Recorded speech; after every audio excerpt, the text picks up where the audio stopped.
Right. Really great to have the opportunity to talk to you guys. This is the first time that we had I think this is the first time there's actual real people in front of us. So I'm really happy to see those faces again, even without masks. We're from the Municipality of Amsterdam.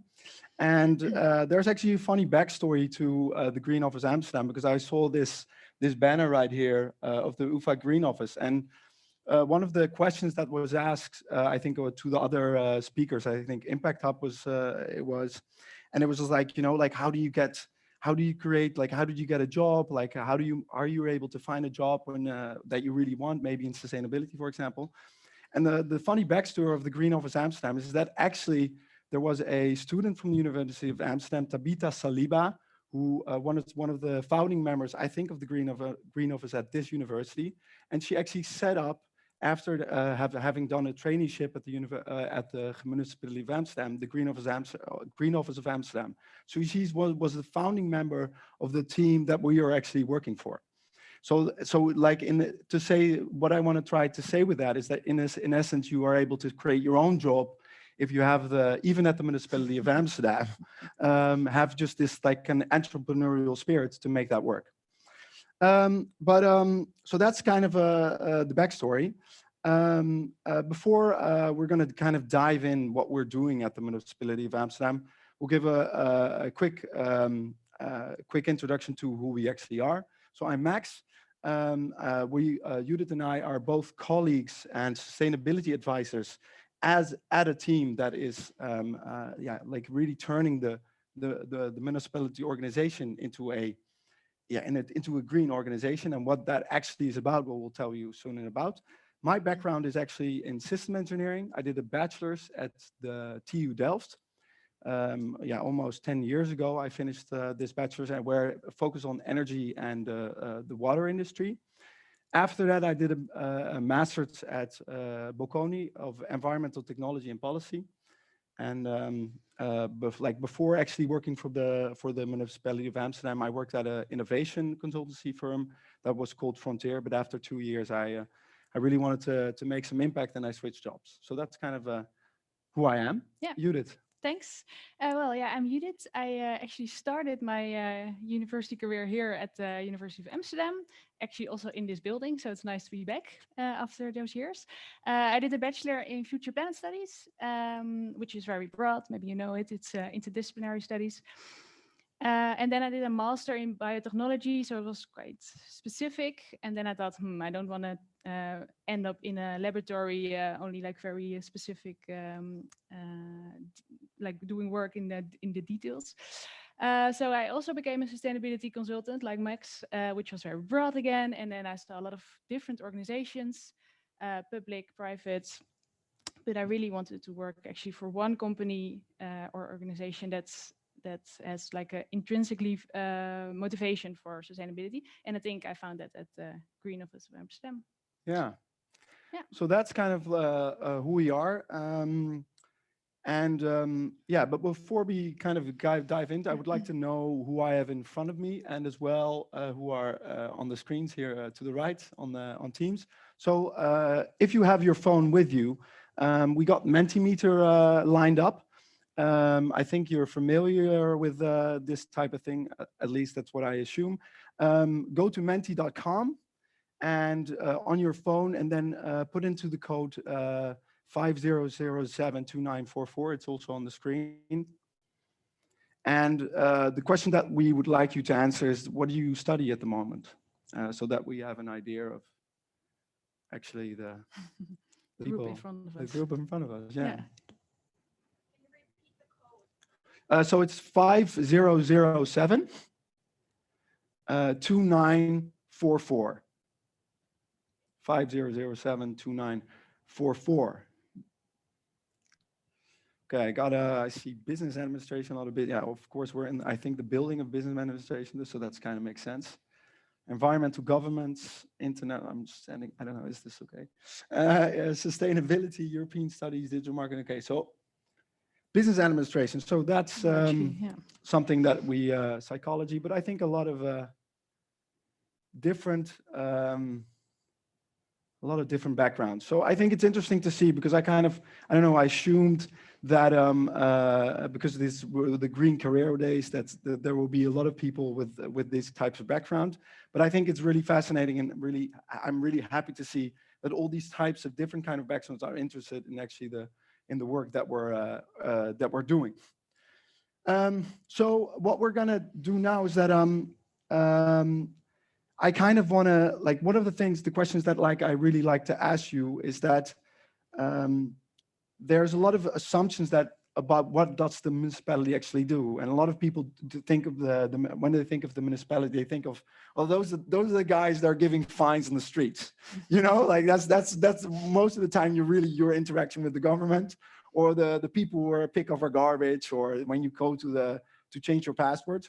But we would like to know what you have an idea of, like, what do you think the Municipality of Amsterdam actually does and constitutes of? So what kind of things do we do? What kind of service do we offer the city? What kind of greenwashing? Thanks you. That's kind of funny. I wonder. I would like to have a question in the end of the Q&A. Why do you think we do greenwashing? But public administration, infrastructure, routekaart, Waste, bureaucracy. That's true. We're all about bureaucracy. Infrastructure, Dutch courses, policy implementation, subsidies. Yeah, so I think you got most of the things that that we do. A lot of urban planning. Obviously, we take care of infrastructure. So the question that I would like to answer was mostly also kind of the organization of Amsterdam, because of course, we have all these services that we offer to the city of Amsterdam, but our job is to kind of make all these parts of the organization of the Municipality of Amsterdam green, so sustainable. But one of the things that I want to mention before is that working at the Municipality of Amsterdam are 18,000 people. It's the biggest organization of the city of Amsterdam. We take care of 1,000 buildings in the city, and we have more than 1,000 vehicles that drive around, from trucks to boats, around the city to kind of offer these services to the city of Amsterdam. I'm talking like a cribs guy, you know, we have these big houses, big buildings, and trucks. We actually do. For example, the Rijksmuseum is one of the buildings that is part of the Municipality of Amsterdam. Obviously, all the metro stations in the cities are buildings that we take care of. Also, the parks in the city of Amsterdam are things that we take care of. But then really kind of diving into, okay, so now you kind of have a glimpse of the scope of the city of Amsterdam and all the things that we do. But what are actually our objectives? As a city of Amsterdam, we're extremely ambitious. We try not to greenwash, but one of the things that we do is we have the goal of climate neutrality, of course. So we signed the Paris Accords, and we want to be climate neutral sooner than actually the Dutch state envisions. We want to be independent of natural gas in 2040. We want to take care of the air quality of the city of Amsterdam, and we want to be a circular. We wanted to drive circular economy. One of the things that we did was actually work together with Kate Werworth to form and to drive our policy through the donut economics model. Maybe you've heard of it. And then, of course, there's this one of the newest goals, that is climate adaptation. So how do you adapt to a changing climate? So that's a question I wanted to ask you guys, because that kind of references to the idea of what is our current status of the city of Amsterdam climate ambitions regarding carbon emissions. So this is kind of like the greenwashing part, you know, that I'm asking you guys. Yeah, so more than promised, on target, still below.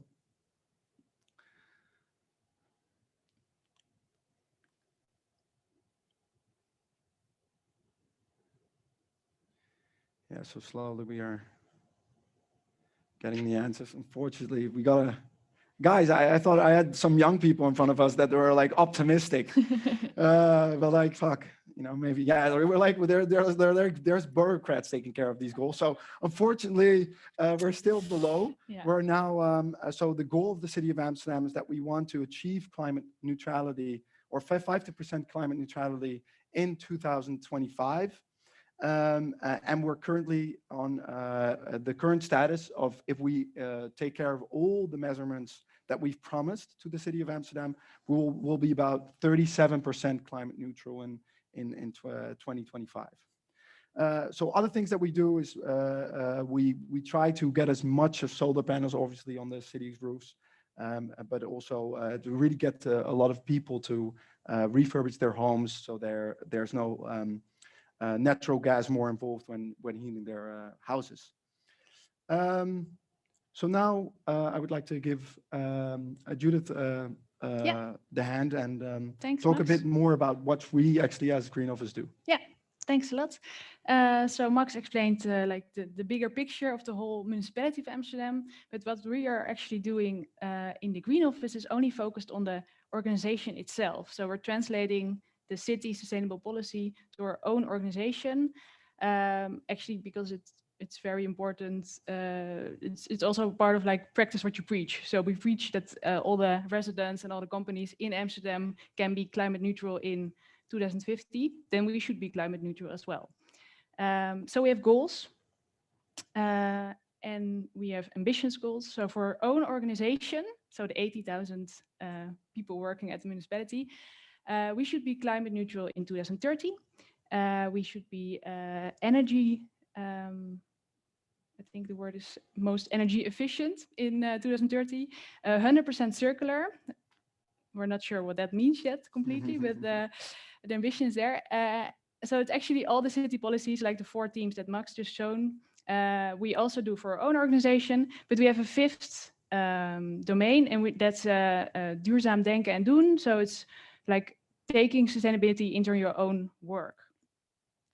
And that's part of, so this is the goal of the Green Office. So we have a vision, we want to be an international leader in sustainability as Amsterdam. And our mission of the Green Office is to inform and advise all the different aspects of the municipality, how they can achieve these goals. So how do we do that actually? Well, we have Green Office ambassadors because the Green Office itself is too small, and we have I think it's 68 different departments within the municipality. And in every department we have ambassadors that also inform and connect with colleagues to tell them about how they can use sustainability in their own work. We also organize, thanks. Yeah. We also organize green colleges. So it's like a lecture series on a different theme, like energy or food. And then it's open for all the colleagues of ours. We also give workshops. So I just said that we have 68 different boards. You can see there's 68 different companies within Amsterdam. And for every of that company, of that board, we give a workshop like, okay, how we have the city policies, we want to be climate neutral, etc. And how can you incorporate that in your own work? So for example, I think Max recently went to the public infrastructure department, and there you did a workshop together to look at how can you, if you make a new street, how can you make it more circular? So that's also what we do. We also do campaigns more on like behavioral change. We did recently a footprint challenge, and we, I think 700 colleagues joined us to lower their footprint. So we had on water and energy and food. In 6 weeks, they tried to lower their own footprint. And of course, this is not the footprint of the organization, but we think that like if they do that do this in their own life, then they also take this to their work. So that's more like the soft side of our job. And then we also have more practical or hard side, I would say. And that's focused on energy reduction.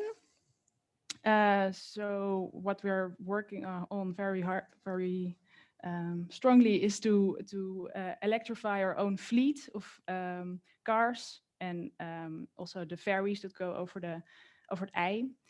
So we think the target is to be in 2025 to be completely zero emission. I hope we make it. Also something what I never thought about before, but actually procurement. So that's inkoop in Dutch. That's also quite, you can make quite some impact with it. As the city of Amsterdam, we buy for over 2 billion euros a year on goods and services. So if we make sustainability part of the new good or service, we can actually make quite some impact. But this is, it's often very legal, often very practical, quite complicated as well, or challenging. It's challenging often. Question for you. We're also thinking how you can make investments. So how you can make new things that we want to do in the city. How can you favor them? Do you know of any methods or ways how you can only focus on sustainable investment instead of the conservative investments? This is again on Mentimeter.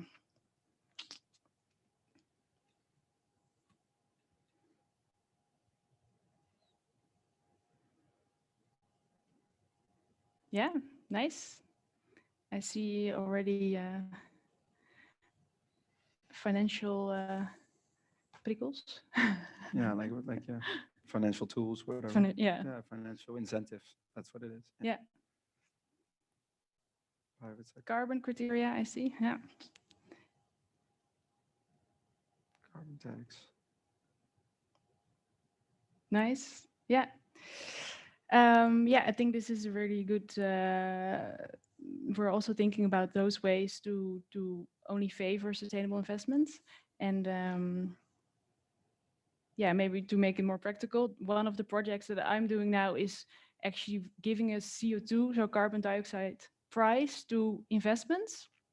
So before you can get money from the municipal board, you have to show how much carbon dioxide is emitted by that investment. I'm the project leader of this project, but we're working on this together, of course, with other people.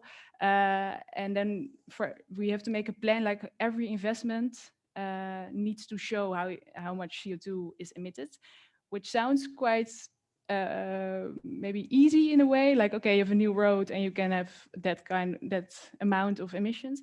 But if you talk about more like IT infrastructure or like services that you buy, it's becoming quite complicated. So this is a very nice but also difficult project. I think then you have another question for them. Yeah. Thanks, Judith. Yeah. So I think the nice thing about the last two examples that we have some really concrete project that we like to tell you about, and the question that I like you to answer is, what types of interventions are needed to achieve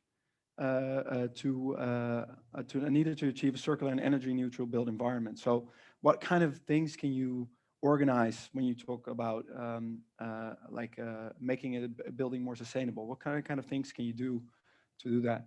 Very on the level of a building. So what kind of interventions can you take? Reduce energy use, isolation, and those are connected. Material passports, nice. Circularity comes into perspective. Greening the city, climate adaptation. That's all solar panels, energy production. So these are the things that we're doing. So that's nice. Reuse building material. That's one of the things that we're actually working on currently, which is quite hard, I have to say, because you kind of going into that kind of reusing of materials is one of the things that is important in that is that you need to be able to work with the whole supply chain, to kind of foster these types of circularity. One of the things actually this morning we had a project on circular isolation materials, because a lot of times when we are isolating a building, the materials used are mostly minerals. So minerals cost a lot of energy to produce. And what you're doing in essence is that you're using materials that are extremely inefficient in energy usage, how to produce them. And that's really counterproductive when you're actually trying to save the environment. So what we're trying to do is kind of favor a bio-based material, bio-based isolation materials in our buildings to make them in that way more energy efficient, but also use the materials that are good for the environment. But I think, how long do we have for the Q&A? Because I kind of want to show a movie of like a couple minutes that gives a better idea of like one of the projects that I did. Yeah? Yeah, so like the movie's 4 minutes or something. So yeah, perfect. Then if we can show the movie. I think it's in Dutch, so excuse. Like that's kind of maybe a problem, but anyhow. It's also very visual, so. Yeah, it's pretty visual, Yeah. so I think it works, yeah.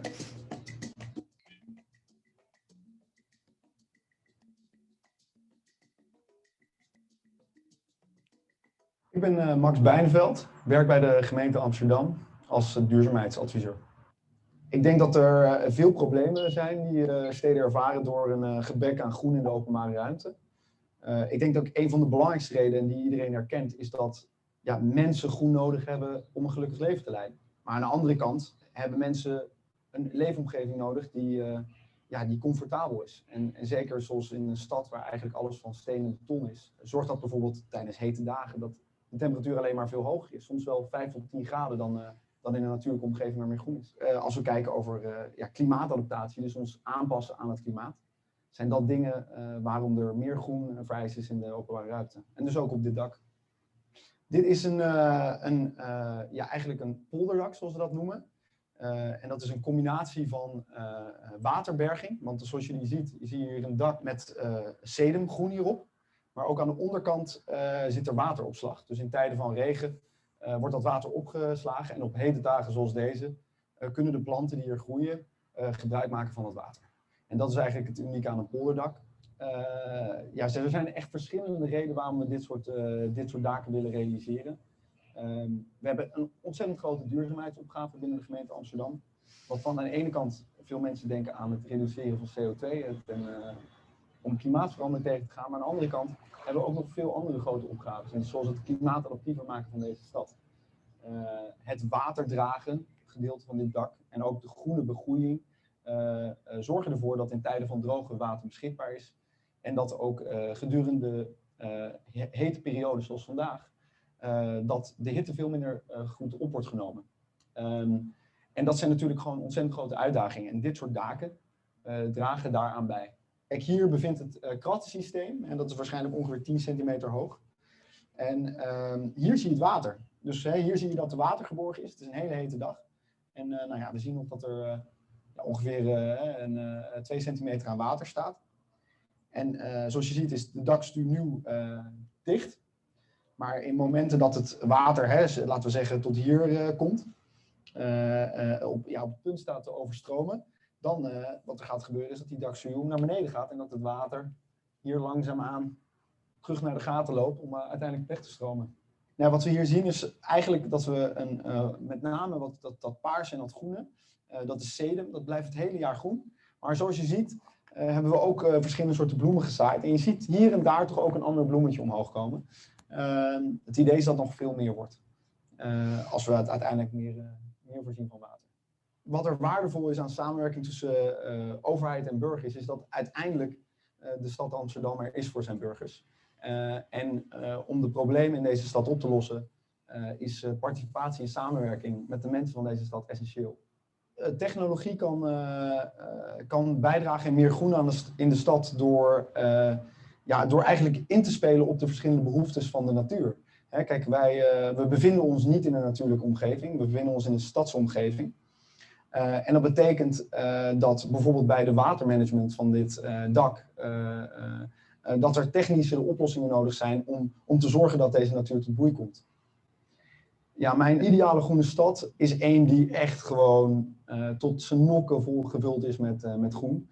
Ik moet denken aan een kaart van studenten van de Universiteit van Wageningen. Die hadden een soort van toekomstvisie van hoe ziet Nederland eruit in 2100, als ik het goed herinner. En ja, eigenlijk de steden worden veel groter, maar ook veel groener. En zonder auto's natuurlijk. Dus dat zou wel echt heel gaaf zijn als dat kan. All right. I hope you guys got a bit of it, but in essence, this was one of the example of the projects that we did in the city of Amsterdam. To what we did here, we combined a lot of the goals in practice, because we stored water onto the roof in the essence that we're treating climate adaptation. So a lot of rain that comes down. We try to grow green on the roof of this building to make the environment less hot. And then there's also energy production in solar panels. But I think one of the things, it spoke for itself. And like a lot of the things that you were saying on the Mentimeter actually made a lot of sense. So I think we can just kind of wrap up and then go into the Q&A. Yeah. Yeah. Is that the wrap up? Yeah. Yeah, this is the wrap up. Great. Yeah, this is the wrap up. Yeah. No, this is so wrap up, and I hope that we can do some questions. Anyway, one of the things that I think one of the questions that will be asked, hopefully, is like how do you want to work at the city of Amsterdam? So if you want to join us, there's many possibilities to work at the city of Amsterdam. There are traineeships which you can do. There are internships you can do, and there's like regular vacancies. I think one of the things that we need to mention, I suppose, is that there are actually a lot of international people working at the city of Amsterdam. However, those international people do have a very comfortable level of speaking Dutch. So I think that's kind of something to take into account. So that was the wrap up. Yeah, the wrap up. Yeah, this that's is the wrap actually up. that was the wrap up. Yeah. Fantastic. No, thank you so much. And that's really great to have those links for all of us. Thank you very much for that. I'll start with a question from online and then we can go to the audience. So from John online, you mentioned working together with Kate Raworth, a strong supporter of the circular economy in Amsterdam. Can you tell us what new ideas did she bring to the table, if you can tell us, and how did you manage to implement those? I think you want to? I can start maybe. Go for it. Go for it. I think what's quite new for Amsterdam is that, well, you can also see it in our presentation that we really focus on the ecological side of sustainability. And I think Kate Raworth really also takes into account the social effects of sustainability. You probably noticed, but you have like the inside of the donut and the outside, and the inside should be the social fundament. And I think that's a really new thought in the government, at least in the municipality of Amsterdam.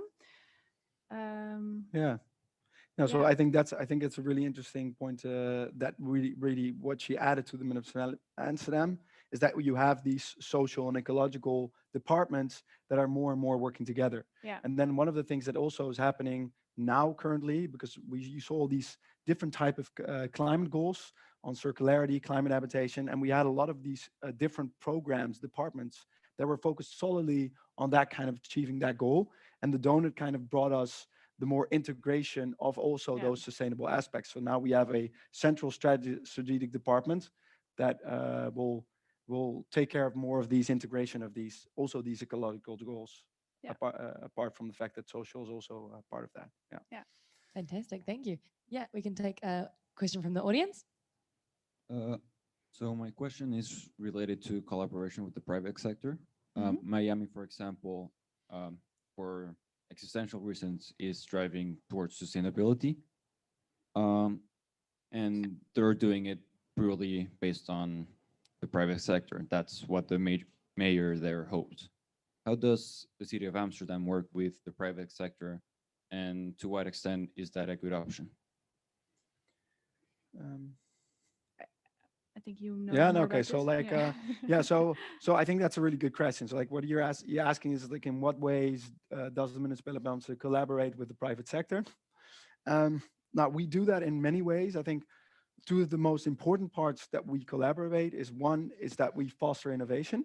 So we do that through procurement and a lot of pilots.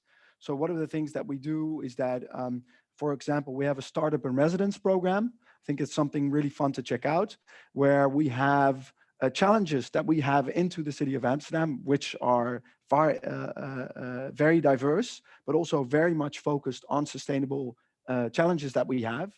And startups are able to to come up with answers on these challenges. And what we offer them is, if they win, is that they have this kind of guarantee that they're able to actually put into practice their ideas. So that is one of the things that how we work with the private sector, and especially on the part of innovation. And then we obviously have the other side, which Judith kind of talked about, is the idea of procurement, right? So in that sense, I think 90% of the services that we like, 80 to 90% of the services that we offer to the city of Amsterdam are taken care of by private companies. You know, we're like, me and Judith are not like refurbishing the streets ourselves. You know, those are private companies who do that, and we spend a lot of money, 2 billion, to ensure that these private companies do the things in a way that fits our goals. So that's kind of two ways of how we interact with the private sector. Yeah. Great, thank you. We have another question from online from Anki. So you outlined a little bit the traineeships and internships behind you, but do you guys know personally of any opportunities, maybe like jobs or just opportunities that you have that students can do part-time besides their study if they want to get in with the gemeente or with your organization? Ooh, that's a good Yeah. question. Part-time, I personally wouldn't know now at the No. moment, no. Now, actually, I think like, and that's something I think the guys from Impact Up mentioned, right? Like, I think really with these types of things is that you just kind of, you go for it, you know? Like, if you would like, I think would be really interesting if you have a certain department where you possibly wanted to work for, even if it's part-time, you should just contact them and say like, hey, this is my background, I'm really interested into your program. Is there a possibility of doing an internship and maybe turning that internship into actually a part-time job? I know, for example, and I think these are not kind of vacancies that you will find on the internet or on the site of the internet of the Municipality of Amsterdam. But for example, Escalina, one of the members of our team, actually started out working part-time.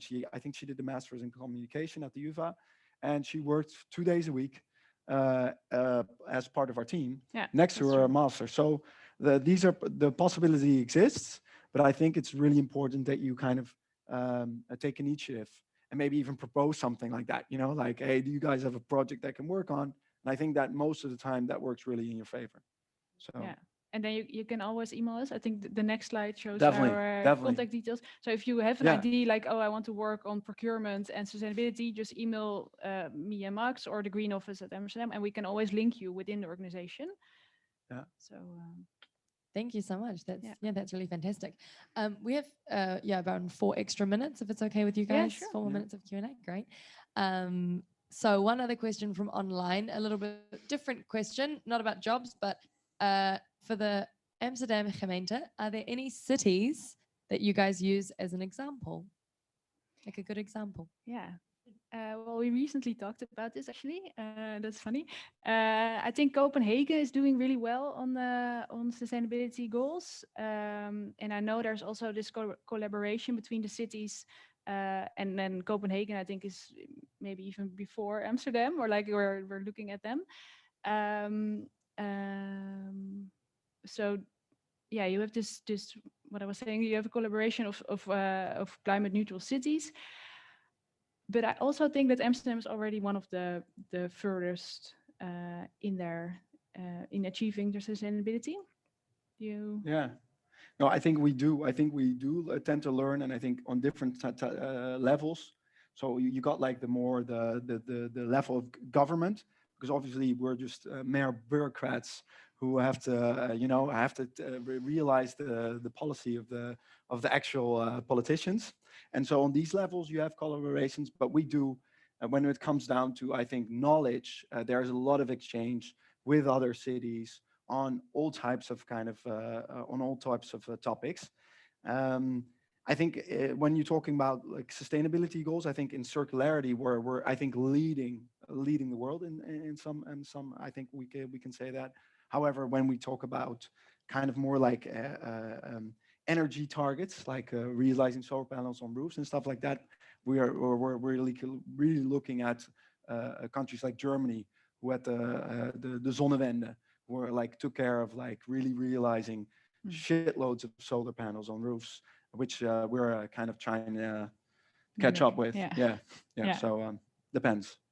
Okay, great. Thank you. Now we have a hybrid moment. We have someone yeah. on the Zoom that would like to unmute themselves. Ari, I believe, to ask a question. Okay, nice. Yes, thank you. So one of your goals is to include circular economy. And I read that one aspect that you want to include in this is the recycling part. But with recycling, with many materials, you can only recycle them once and then they become waste. So how would you deal with this situation with recycling into the circular economy? Yeah, I think the recycling part is really the hardest part of circular economy. And I also know a lot of people that say it's actually not part of circular economy at all. I think it's a really low value use of your materials. So we really aim to have like a higher value circular option. So like refurbish, reuse, refuse, of course, as the first option. I'm thinking now, I just recently did a project for also procurement, but then on new uniforms for the enforcement, so the BOAs in the city center. And there we try to lower the life cycle of the uniforms. So that's also circular, of course, because then you don't have to, you don't have any waste or like later in the process. Or repair, of course. And then in the end, maybe we can look at recycling, but that's like actually the last part that you will do. Okay, Great, thank you. You're making it less of a priority. Yeah. Thank you. Okay. Fantastic. Thank you, Ari. We'll just have one more quick question, if that's okay for you guys. The last question is from online. So we have two similar questions. One is from Max and one is from a Green Office member that both want to know, what is the most frustrating part about working for such a big organization or bureaucratic organization, / what is the biggest challenge when you want to implement the green change? Maybe you could give an example. People are quite keen to hear that. Yeah. Maybe how you had a barrier to implement some green change and how you overcame it. Well, I think Max has more on this. Yeah, so I think it's a great question, like really a great question, because because we were telling you guys the fun parts, right? The stuff that gets realized, and I think that's something you really take with you, because like one of the reasons that I started to work at the Municipality of Amsterdam is that to have more impact. I worked for a consultancy firm where I did work in some green advising. So what I did is that like big companies came to me and they were like, how do we regreen our fleet or something like that, and then you give them advice, and then you send them the PDF, and then you're done. And then with the Municipality of Amsterdam, it was like, yes, I'm going to make impact, I'm going to make real impact, and it does happen every so often. However, when you look at for example, the roof, right? That's something that obviously took a lot of time to realize, but then you have real impact. But so going back to the actual initial question, so like, are there frustrations? How do you make sure that you focus on the goal? And I think one of the biggest frustrations for me is that, for example, today, you have to convince, because they're such a big organization, you have to convince continuously everybody that the plan you have of, for example, realizing a certain ICT system that can help the sustainable change, is that you continuously need to have this patience and this explain to everyone involved that this is a good idea, and sometimes even a year after the initial idea was dropped. So I think that's kind of really big frustration for me, is that to me, like, I've been working on this project, I've been explaining these things for many times, and so many times again, I need to explain it again. So I think patience in that sense is really one of my big frustrations. Yeah, something like that. Yeah. Okay, good. Patience. We'll remember that. Yeah. We have to wrap it up now, guys, but thank you so much. We can give you a round of applause. Cool. Thanks. Thank you. Thank you so much, Max and Judith. If you go to the back of the room, we can give you a thanks from the UvA Green Office to you personally. So thank you. All Nice. right, Great. thanks. Thank you so much, guys. Have a lovely rest of your day. Thank you. And we're actually going to move to a Zoom speaker now. So our next speaker is Rory from Fashion for Good. So he has a master's in international development studies, which is very exciting. And he's going to join over Zoom somewhere to tell us a wee bit about Fashion for Good. So we can give him a round of applause for the computer. Hi guys. Can you hear me okay? Yes. Okay, awesome. Can I share my screen? It says that host has disabled it. Yes, we can just arrange that.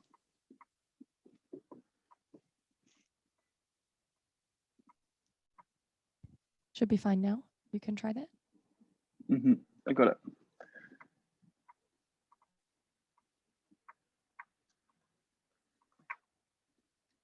Okay.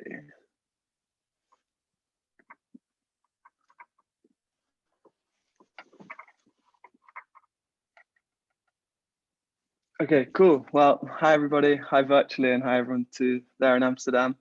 My name's Rory Hugo, and I'm an analyst here at Fashion for Good. As mentioned, yeah, I'm also an alumni of UvA. I studied international development there 2 years ago now, and have very fond memories. So very happy to be coming back and talking a bit about Fashion for Good and the work that we do. Some of you may be aware of Fashion for Good, some of you may not. So I'll use the first portion of the presentation just to give an overview into what we do and what we're really about, and then at the end talk a bit about how we work with also students and recent graduates, and the opportunities that lie within. So to begin, Fashion for Good, this is our party line, that we are the global initiative that is here to make all fashion good, and we do that through primarily through innovation and collaboration. For those that aren't aware much about the fashion industry, it is predicated on centuries-old processes that are very outdated often, and the supply chain is extremely complex and opaque, which makes driving sustainability and innovation very challenging. So to overcome this, Fashion for Good, we try to bring together all of the necessary stakeholders across the value chain, whether that be brands or manufacturers, or disruptive innovators, to help to get them to work together to help to drive innovation, and crucially sustainable innovation, into processes and scale this technology. I'm going to try and show you a quick video that we put together that shows in a minute what we do quite nicely. So you should be able to hear the audio in this.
Okay, so I'll try and that's a very nice video that shows some of the projects we've been working on, but I'll try and translate that into what we do on a kind of day-to-day basis now.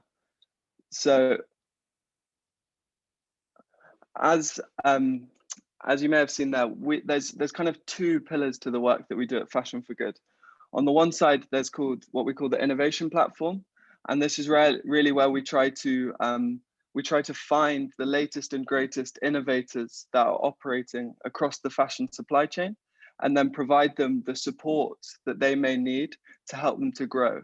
So we do that through an accelerator program, which is 9 months long and based out of Amsterdam. Our offices are on Rokin, as you may have seen from that video. So we're very lucky to be very nicely positioned in the center of Amsterdam. We also provide financing to some of these innovators through the form of equity finance, as well as the Good Fashion Fund at the bottom there. We also have a new initiative which provides low interest loans to manufacturers in high manufacturing areas, such as Southeast Asia, to enable them to basically purchase the newest and the best in class manufacturing equipment to enable them to also transition to more sustainable processes. So I think what's important to note is that we're really trying to work with every stakeholder across the fashion value chain to try and drive innovation and sustainability. And then on the right-hand side of the screen, you can see what we have called the Convener for Change.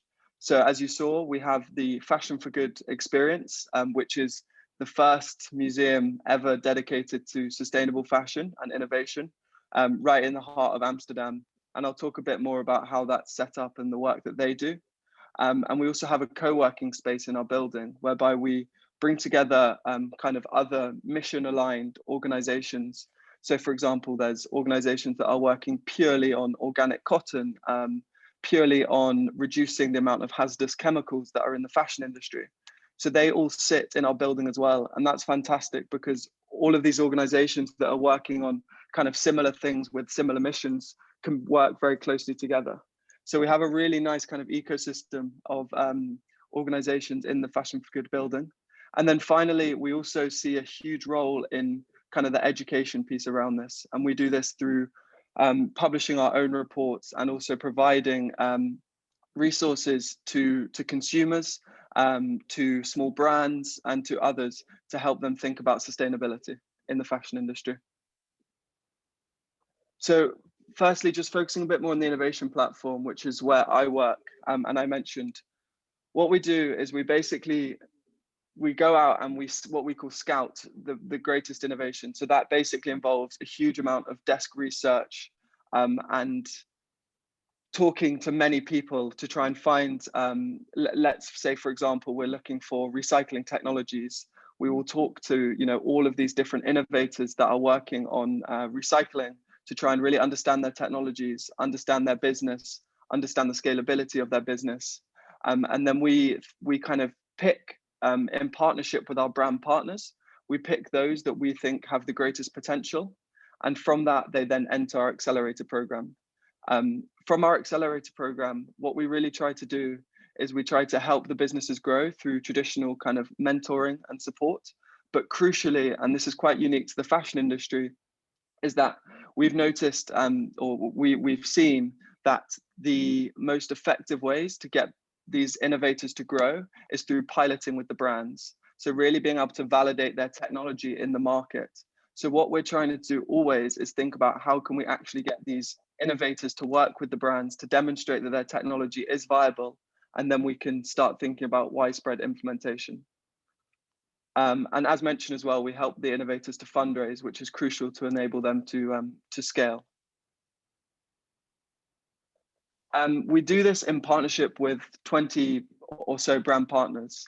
We noticed that, or we realized that we need kind of large brands to be involved in this process, and no one brand can really do this alone in terms of this transition to a more sustainable industry. So we have brand partners that occupy different parts of the kind of value of it, as it were, the market value. So we have very luxury players such as Kering, who is the owner of like Gucci and Balenciaga and Alexander McQueen, and then also Chanel, for example. So very, very high-end luxury players, and then more kind of mid-market, including PVH, which is Tommy Hilfiger and Calvin Klein, Levi Strauss, who I'm sure you're all familiar with, Bestseller, which is a Danish holding company with many big brands underneath, and then household names such as Adidas, C&A, and then retailers, Zalando, etc.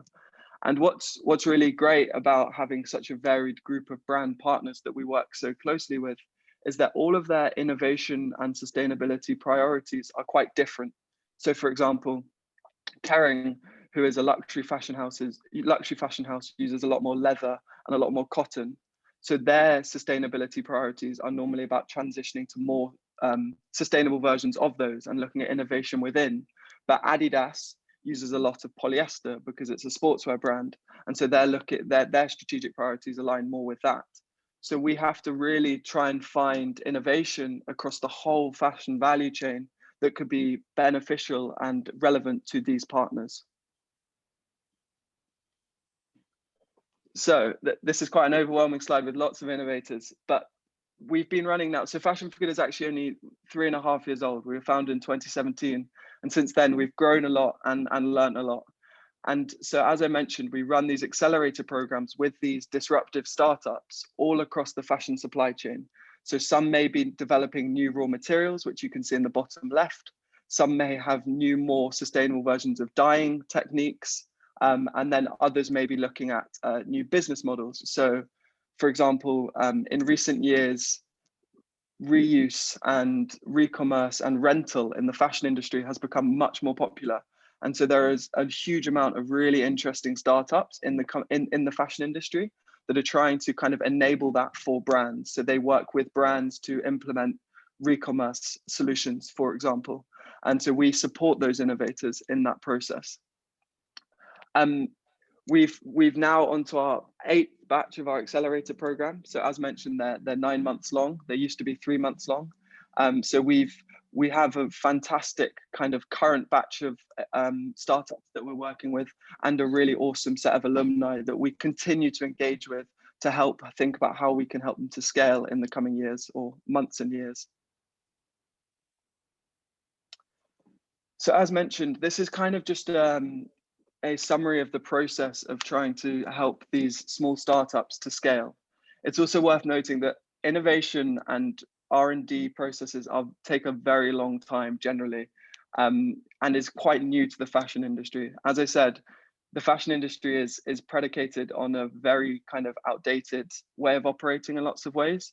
So we are sort of pioneering this new model of working with innovators in the fashion industry.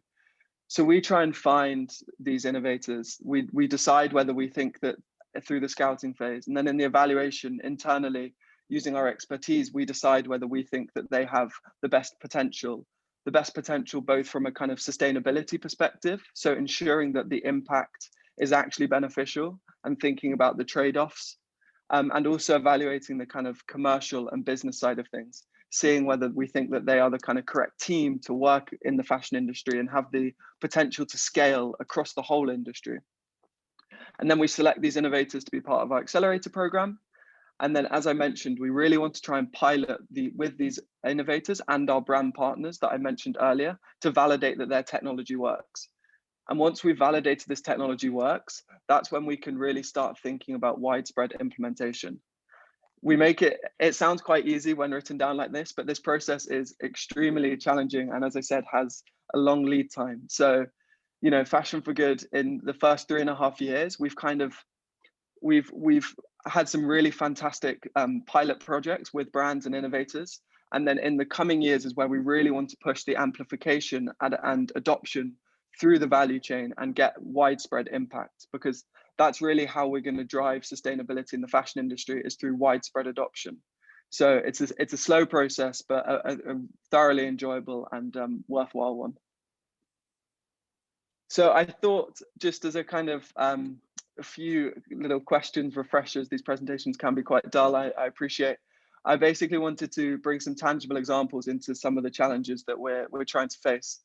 So as a question, I realized that I don't have a poll set up on this. So if anyone wants to maybe just even shout out what percentage of materials they think in the world are made from polyester. And just for a bit of context, polyester is a challenging material because it is oil derived. So it's a petroleum-based fiber. And also there's a lot of issues around microfiber shedding. So once you wash it, and it's very hard to recycle.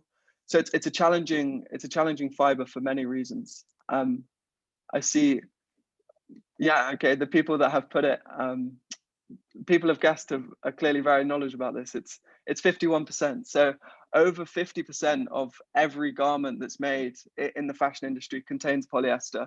So there's clearly a huge kind of challenge that needs to be innovated and worked through to improve the sustainability of that. So what we're doing, as an example, is working with an innovator in America called Mango Materials that basically takes, it's quite complicated to explain and quite technical, but they basically take waste gas from industrial processes and agricultural processes, and then convert that waste gas into a bio version of polyester. So therefore, you do not need the fossil fuels to create polyester. Instead, you're using a waste gas to create polyester. So this is just an example of, in the raw material space, how we're trying to think about some of these issues and some of the exciting innovation that's going on. As I mentioned, resale and the re-commerce market, so the second-hand market, is growing rapidly compared with the traditional retail market. Does anyone happen to know at what rate compared with the traditional retail market it is growing at? This came from a recent report from, I would have to check, but I believe Accenture or some organization such as that. 15 times is what people have guessed. It's actually 25 times. So the growth of the resale market is undeniably huge. Of course, it's worth noting that it's starting from a much smaller proportion as the traditional retail market, but it's still a fantastic opportunity that we see lots of innovators moving into. One of those innovators is an American-based innovator called the Renewal Workshop, who actually also have their European headquarters in Amsterdam North, which is, I've been to the facility, it's absolutely fascinating. It looks somewhat like this. And what they do is they work with brands who may have faulty stock that they can't sell. So for example, buttons may be missing, zippers may be broken, the fabric isn't draping in the correct way, stitching may be loose. And they send all of that stock to the Renewal Workshop. The Renewal Workshop then have a highly optimized and efficient process of basically washing those garments and then repairing those garments to allow them and give them a second life or a proper first life, whereas they otherwise would have gone to waste. These products are then sold through the brand's platform at somewhat of a discounted rate. So it's a kind of win-win for everyone, because the brand is able to sell stock that otherwise would have gone to waste. And then of course it's keeping materials in longer, so it's much better for the sustainability credentials too. That's just one example in the use phase. And then finally, in the recycling, which is actually where I work, I've spent most of my time in the last year and a half, 2 years, is working on recycling solutions in the fashion industry. So the final question is, what percentage of clothes do you think end up in landfill each year? I was very shocked when I found out the answer to this. So if anyone has any. Okay, 90, 73, 73. It's around 73%. It's very hard to accurately know, but this is the latest estimations. And so what we're trying to do to kind of counter that is we launched a project last year where we work with what we call a consortium project. So where you have multi-stakeholders working in the same project. And what we're doing, working with these innovators that you can see on the bottom of that kind of circle, is we are basically creating regenerated cotton from a chemical recycling process. So I heard the question earlier to the Gemeente about recycling being deemed as a kind of last resort. And I do agree with that, but I also think that there's a huge amount of very interesting innovation going on in the recycling space that enables kind of circularity more than just once. So this new chemical recycling processes that are being developed basically mean that you can take a fiber or a material back to its chemical building block and then regenerate that fiber multiple times over and over again. So that's what we're hoping to do here with this project. So these innovators are creating new cotton for these brands that you can see, PVH, so Tommy Hilfiger and Calvin Klein, and Kering, the luxury fashion house I was talking about. On the right here, you can see some jeans that have been made using this regenerated material in collaboration with H&M and also Levi's at the bottom there. So that's kind of an example of some of the projects that we're working on at the moment here at Fashion for Good. And as mentioned, a big part of what we do is really about thought leadership. We realize that this is a very new space for lots of people. And so we kind of try to write a series of reports across the whole fashion industry or across the whole fashion value chain kind of digging deeper into some of the sustainability issues and providing recommendations for stakeholders who are interested in innovation and sustainability. So you can see here, this varies from recently published reports on packaging and reusable packaging specifically, and then looking into things about biomaterials. So as I mentioned earlier, using a bio-based feedstock instead of a petroleum feedstock, for example. So you can make polyester out of a castor bean oil now, for example, rather than needing oil. And then also, given Fashion for Good also has an office and a program in South Asia, we do a lot of work looking at the landscape there to do with innovation and sustainability. All of these resources are publicly available and open source for everybody and can be found on the Fashion for Good website. As well as writing those kind of in-depth reports, what we've also done is we've compiled a long list of resources that we deem to be kind of trustworthy and provide useful insight for anyone interested in sustainability really in the industry. This was initially built for small brands that may be interested in implementing more sustainable practices. But honestly, I looked through that the other day, and I think for anyone who's interested in the fashion industry or material innovation or sustainability generally, there's some really fantastic resources on there. Again, this is all available on our website, so I'd very much recommend anyone took a look if they were interested. I just want to quickly talk about the Fashion for Good Museum as well, as we have. So as you can see, this is on Rokin, right in the center of Amsterdam. And what we tried to do here is try to create a space to educate consumers, because as mentioned, this is a relatively new topic for many. So we created a space that aims to change the hearts and minds of consumers and really change consumer behavior. The way in which we do that is we set up our museum over 3 floors. The bottom floor, the basement, is where we basically document the past, and we there outline how traditional fashion items are made. So even just a white t-shirt that maps the process of how to make a white t-shirt, and in doing so kind of tells people a lot about the environmental impact of very rudimentary fashion processes. So it takes thousands of liters of water to produce a white cotton t-shirt, and I think that many consumers who aren't necessarily engaged in this space aren't aware of that. So we've created this space just to really provide like a very foundational knowledge to people coming into the museum. And then on the ground floor, we have what we call a good shop, where we actually showcase and sell in very small quantities some very exciting brands that we think are doing particularly kind of disruptive or sustainable things with their product. So at the moment, I know that we're the only physical retailer of Pangaea, which is a UK-based material science company that is doing fantastic things in material innovation. So we sell brands like that, and we used to sell many brands, to be honest. We used to sell Allbirds before they were absolutely ginormous, and now and some other sunglasses company that were making them out of bio-based materials and things like that. So it's quite a small space, but it's really kind of dedicated to showcasing very interesting pieces of clothing. And then on the top floor, the future is where we showcase the kind of interesting innovation that we work with on a day-to-day basis to give consumers an insight and an opportunity to actually touch and see some of the really cool innovators that we're working with.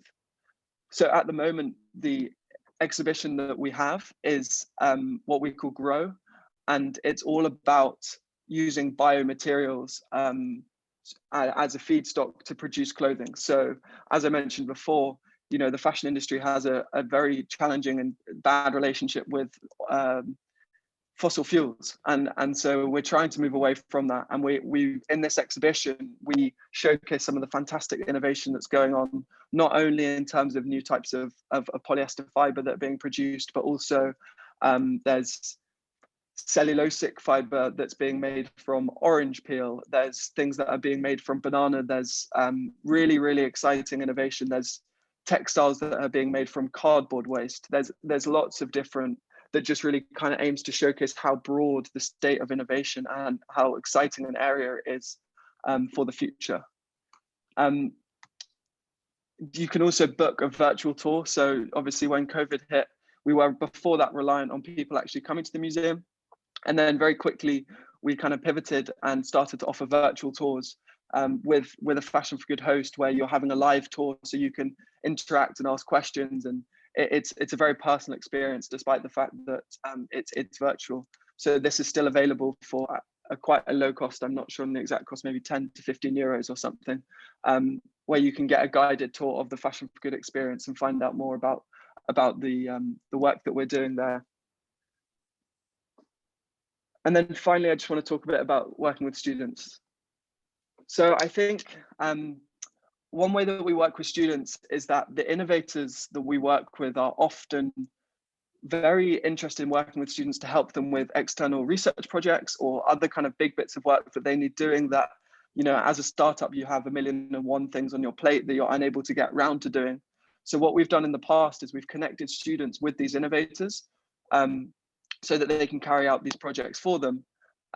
This can be across, you know, very technical things like trying to work out the impact of their process, or it can be more kind of strategic, thinking about how they best can position their new innovation amongst, you know, all the other innovation that's going on.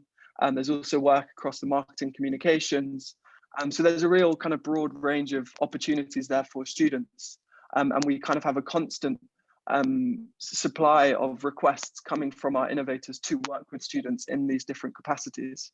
So that's definitely one very tangible way that we work with students and recent graduates. And then the more obvious one is, you know, Fashion for Good, despite the facts, or not despite the fact. As I mentioned, we're a young company, only 3.5 to 4 years old. We've grown massively in that time, and we're always growing, and we're always looking for, you know, new, exciting and passionate individuals to join the team. I personally started Fashion for Good as an intern about 2 years ago, and then was offered a full-time position as an analyst, and have grown and learned a tremendous amount in that time. And, you know, we're hiring across both the innovation platforms, so the people that are working more closely with the innovators, but then also on the Fashion for Good experience side and the communications team. So that's, you know, at Fashion for Good, we have a range of roles that we're kind of hiring on a rolling basis. And then also the innovators that we work with often are, you know, growing at a fantastic pace, and they need new graduates and to join their teams. So we have a place on our website where you can look at all the potential jobs that are out there working with the innovators that we also work with. So it kind of gives the sign of approval that we think it's a fantastic place to work. You know, these innovators are really changing the landscape and changing the way that the fashion industry operates. So it's a huge opportunity for people interested in this space who may want to work at a startup out of university. So, you know, that's how the jobs that we offer is at Fashion for Good, but also the innovators that we work with are often hiring. And as I mentioned, all of this information can also be seen on our website. That's it. And in the last 10 minutes, I'd be very happy to answer any questions that you may have. Thank you so much, Rory. We're just coming to you live from the Hybrid Learning Theatre. Cool. So thank you so much for your great talk.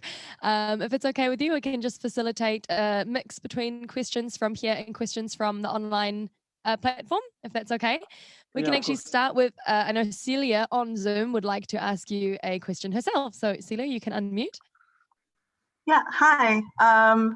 This is super interesting. I actually have passed by the museum in Rokkan, right? Mm-hmm, mm-hmm. Like, yeah, and I was wondering what that was, and that's, yeah, super interesting. I already asked a question in the chat, but I just was curious if you could really quickly explain the end of use branch that was there, because I don't know what that would entail. And also, briefly, I don't want to take any time from anyone else's questions. There's a lot of big names connected to your company. How is it working with such big companies? And are you looking to maybe try to convince other big names to be connected to your company? And yeah, is it a challenge? Sure, yeah. They're great questions.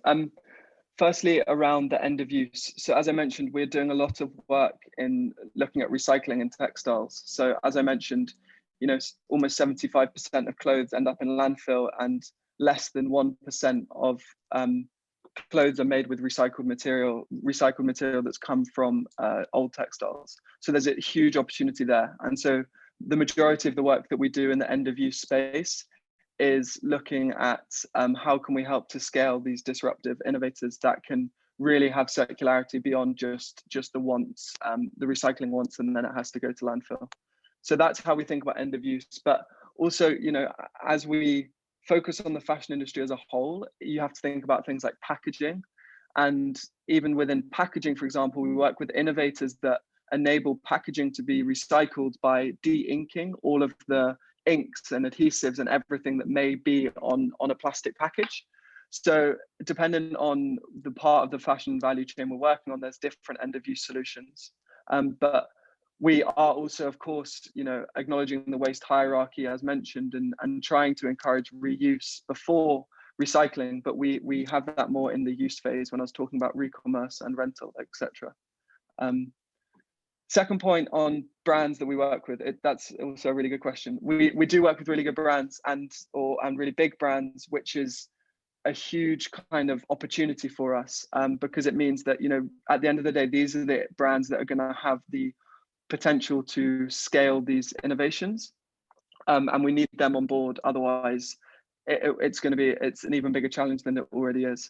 So working with these big brands is great, because what we do, we tend to work with very specialized teams within these brands that are focused on sustainability and innovation, and we kind of operate as an even further outsourced research and development, sustainability, innovation team for them. So we can provide advice and guidance on sustainability, but we also have a very good understanding of the whole industry, so can provide that context as well. And then on your last point about working with other big brands, we're lucky that Fashion for Good, that despite the fact we're a young company, has actually done very well in the last few years, and has been received very well in the industry. So we do get requests from even bigger brands to join the Fashion for Good program, and we are a highly selective organization that basically chooses brands but they have to demonstrate that they have a kind of sincere interest in sustainability and innovation and driving this forward. So it's not just like any brand or any innovator can join the program. It's highly selective on both sides. Thank you. Thank you. Thanks, Celia. Thanks, Rory. Okay, now we've got one question from in person. We'll start over here, and you can look into this camera to say hi to Rory. Hi, Rory. Hi. Which camera? Oh, this one. Thanks so much for being here with us online. As a fellow international development student, it's really nice to see where alumni end up, which careers they pursue.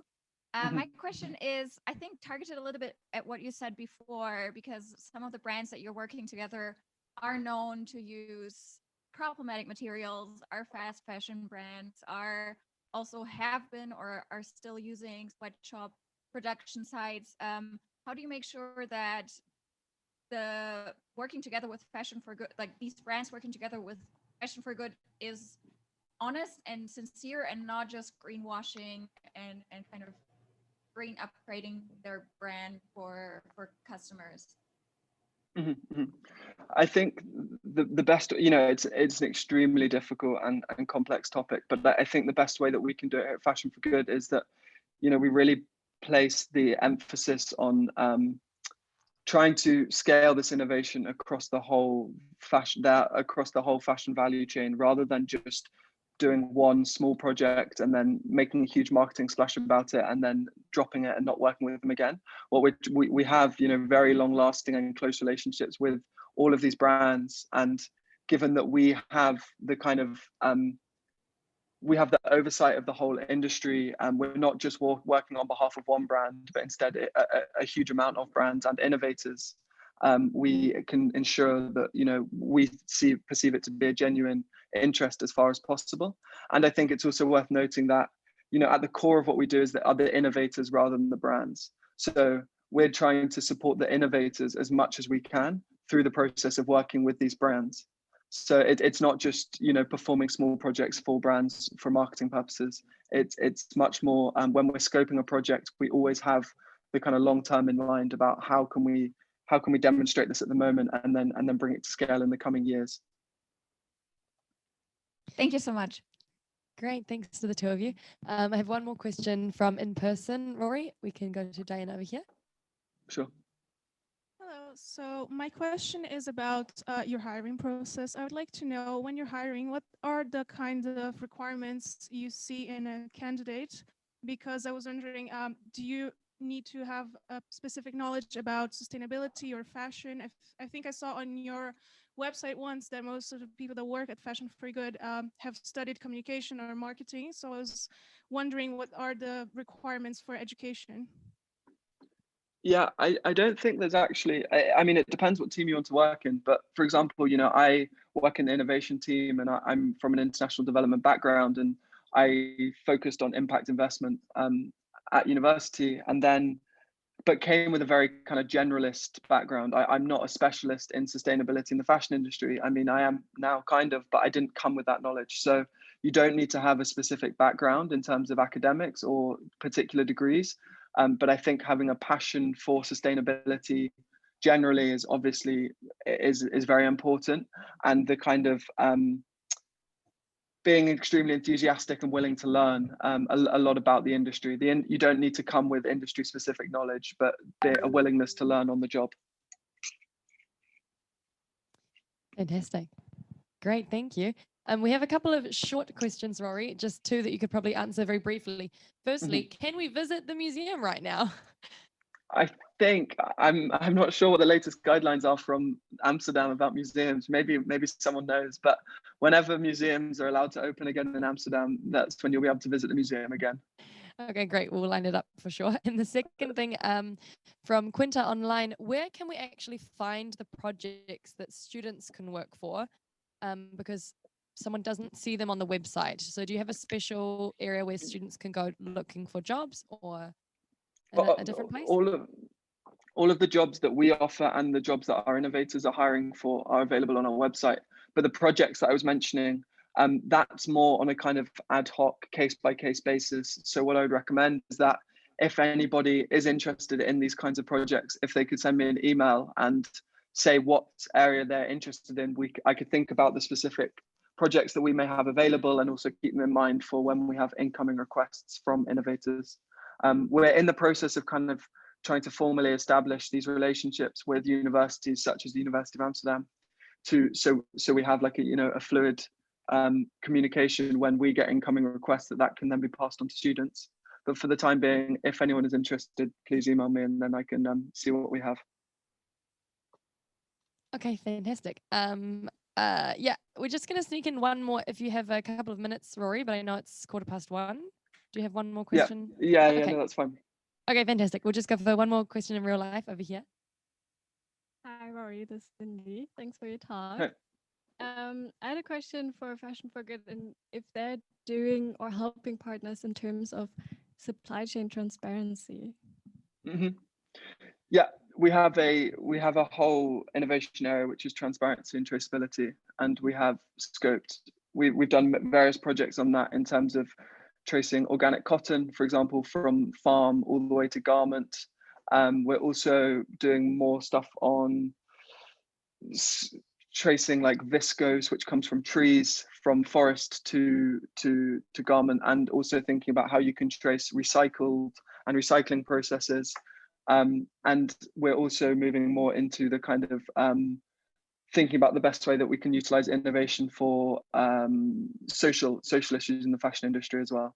We've traditionally focused more on environmental, and that's not to say that the social component isn't tremendously important in the fashion industry, but that's just been our expertise up until now, but we're moving into that as well. Great, thanks. Okay, fantastic. So yeah, I know maybe there's a couple more questions online, but for now we do have to wrap it up now because we're already a bit over time. But perhaps we can contact you with your email there if people have questions, right? Yeah, of course. That question from Emily would take about 20 minutes for me to answer, so I think it's probably best. Okay, fantastic. So Rory, thank you so much for your talk. Yeah, we can see all your socials there, so we'll definitely follow Fashion for Good for more information. And yeah, just thank you so much for spending your time with us. We can give you a round of applause in real life. Thanks very much for having me, guys. Thanks. Thank you. Have a great day. You too. Bye. Okay, just briefly, guys. For those of you in person and some of you online, oh, camera here, we're going to take a 30-minute break now. So we're going to rejoin at 1:45. So for those of you online and in person, just take a quick break and we'll see you back here in 30. Thank you.